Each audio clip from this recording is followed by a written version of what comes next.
अमवा की लकड़ी गैया के घियाना ये जी। अमवा की लकड़ी गैया के घियाना। सत्यनारायण बाबा यही है हमारे आंगना। सत्यनारायण बाबा यही है हमारे आंगना। राम भी आए संग सीता को लाए। राम भी आए संग सीता को लाए। सीता को लाए हाँ जी सीता को लाए। सीता को लाए हाँ जी सीता को लाए।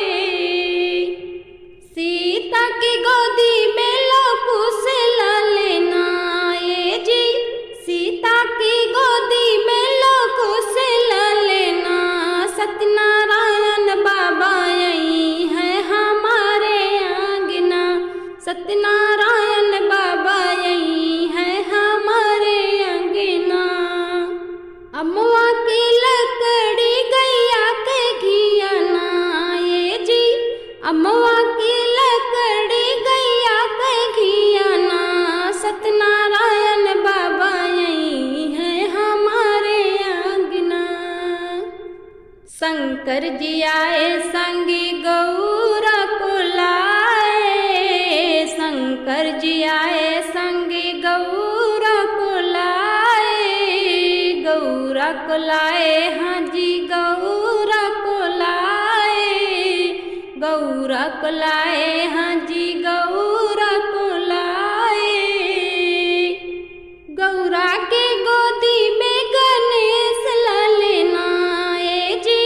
गौरा की गोदी में गणेश लेना। सत्यनारायण बाबा यही है हमारे आंगना।